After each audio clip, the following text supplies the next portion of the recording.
Hello kids, हमारी आज की स्टोरी है कुएं का पानी। एक किसान बहुत परेशान था। उसे अपने खेतों को सींचने के लिए पानी की ज़रूरत थी। इसलिए वह कई दिनों से अपनी ज़मीन के आसपास किसी कुएं की तलाश कर रहा था।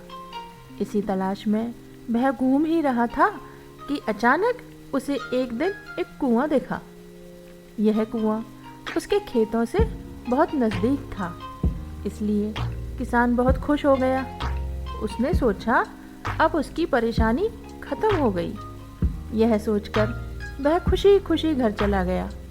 अगले दिन वह पानी लेने कुएं पर पहुंचा। जैसे ही उसने कुएं के नज़दीक रखी बाल्टी कुएं में डाली, वहां एक आदमी आ धमका। वह किसान से बोला, यह कुआं मेरा है, तुम इससे पानी नहीं ले सकते। अगर तुम इस कुएं से पानी लेना चाहते हो तो तुम्हें इस कुएं को खरीदना होगा। यह बात सुनकर किसान कुछ देर रुका और फिर मन ही मन सोचने लगा कि अगर मैं इस कुएं को खरीद लूं तो मुझे कभी पानी की कमी नहीं होगी और ना ही मुझे पानी के लिए इधर उधर भटकना पड़ेगा। फिर क्या था, दोनों के बीच एक रकम तय हुई। किसान के पास इतने पैसे नहीं थे, लेकिन वह यह मौका नहीं छोड़ना चाहता था। इसलिए किसान ने उस आदमी को अगले दिन वह रकम देने का वादा किया और अपने घर की ओर चल दिया।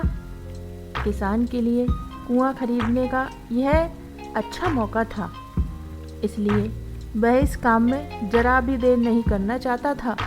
घर पहुंचते ही उसने अपने करीबियों और दोस्तों से इस बारे में बात की और कुएं के लिए तय हुई रकम का इंतज़ाम करने में जुट गया। थोड़ी भागदौड़ और कोशिश के बाद आखिर उसने वह रकम जमा कर ली। अब वह पूरी तरह से निश्चिंत हो चुका था कि उसे कुआं खरीदने से कोई नहीं रोक सकता। जमा हुए पैसों को लेकर वह फिर चल दिया। उसे बड़ी बेसब्री से इंतजार था कि कब रात खत्म होगी और वह कुआं खरीदने जाएगा। इसी सोच में वह पूरी रात सो भी न सका। अगले दिन सुबह होते ही वह कुआं खरीदने के लिए निकल गया। उस आदमी के घर पहुंच किसान ने उसके हाथ पर पैसे रखे और कुएं को खरीद लिया। अब तो कुआं किसान का हो गया था, तो फिर उसने पानी निकालने में देर नहीं की। जैसे ही किसान ने कुएं से पानी निकालने के लिए बाल्टी उठाई, उस आदमी ने फिर बोला, ठहरो, तुम इस कुएं से पानी नहीं निकाल सकते हो। मैंने तुम्हें कुआं बेचा है, कुएं का पानी अभी भी मेरा है। किसान मायूस हो गया और न्याय के लिए राजा के दरबार में शिकायत करने पहुंचा। मालूम है उस राजा का क्या नाम था? राजा अकबर। राजा अकबर ने उस किसान की पूरी कहानी सुनी और फिर उस आदमी को दरबार में बुलाया जिसने वह कुआं बेचा था। राजा का फरमान पहुंचते ही वह आदमी भागा भागा दरबार में हाजिर हो गया। राजा ने उससे पूछा, जब तुमने इस आदमी को अपना कुआं बेच दिया है तो फिर इसे पानी क्यों नहीं लेने दे रहे हो?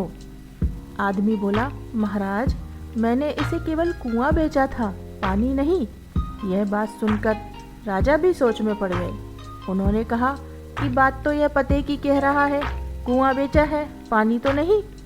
काफ़ी देर सोचने के बाद जब इस समस्या को सुलझाने में वह नाकाम हो गए तो उन्होंने बीरबल को बुलाया।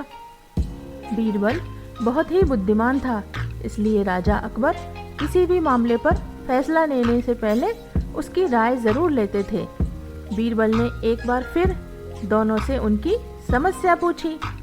पूरी बात जानने के बाद बीरबल ने उस आदमी से कहा, ठीक है, तुमने कुआं बेचा है, पानी नहीं, फिर तुम्हारा पानी किसान के कुएं में क्या कर रहा है? कुआं तुम्हारा नहीं है, फौरन अपने पानी को कुएं से बाहर निकालो। बीरबल का इतना कहते ही उस आदमी को समझ आ गया कि अब उसकी चालाकी किसी काम की नहीं है। उसने राजा से फौरन माफ़ी मांगी और माना कि कुएं के साथ उसके पानी पर भी किसान का पूरा अधिकार है। यह देखकर राजा अकबर ने बीरबल की बुद्धिमानी की तारीफ की और कुआं बेचने वाले आदमी पर धोखेबाजी के लिए जुर्माना लगाया। सीख, किसान और कुएं की कहानी से पता चलता है कि अपने आप को दूसरे से अधिक चालाक नहीं समझना चाहिए। साथ ही धोखा देने की आदत से भी दूर रहना चाहिए, क्योंकि कोई भी ऐसा हो सकता है जो आपसे भी अधिक बुद्धि का इस्तेमाल करना जानता हो। ऐसे में आपका धोखा पकड़ा जाएगा और आपको अपने किए का भुगतान करना होगा, जैसे इस कहानी के अंत में कुआं बेचने वाले आदमी को करना पड़ा।